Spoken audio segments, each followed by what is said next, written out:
બોડેલી લાઈવમાં આપનું સ્વાગત છે। છોટાઉદેપુર નગરપાલિકામાં 4 વોર્ડના પરિણામ જાહેર થઈ ગયા છે। કુલ 7 વોર્ડ છે અને 7 રાઉન્ડમાં ચૂંટણીના પરિણામ જાહેર થવાના છે।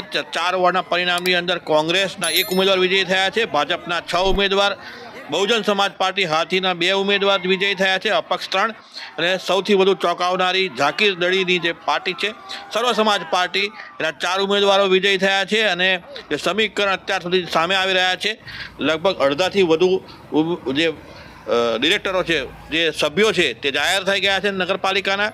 એમાં જે સમીકરણ સામે આવી રહ્યા છે, ચોંકાવનારા સમીકરણ કે સર્વ સમાજ પાર્ટીની કોઈ સમીકરણ કે ગોઠવણી કે એના જે આંકડા છે તે ચોંકાવનારા છે અને જે સ્ટેટિસ્ટિક શરૂઆતથી ગણવામાં આવતા ચતુષ્કોણીય જંગ, તેમાં નવું આયામ અને નવો ખૂણો સર્વ સમાજ પાર્ટી ઝાકીર દળીએ અંકિત કર્યો છે પરિણામને દિવસે।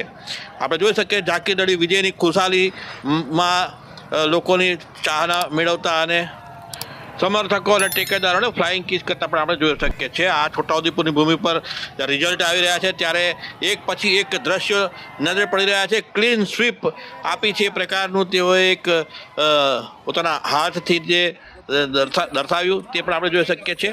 જ્યારે ચૂંટણી પરિણામ આવ્યું અને તેઓ મત ગણતરી કેન્દ્રથી બહાર નીકળ્યા તે વખતને આ વિજયની ખુશાલીના દ્રશ્ય।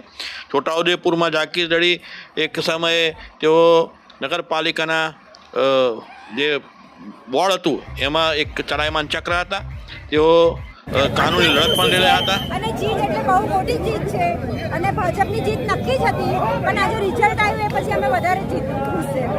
4 પેનલ નીકળી ગઈ છે એટલે મારા મતદારો એમને ખોબે ખોબે મત આપ્યા છે, અમારી પર આટલો વિશ્વાસ મૂક્યો છે।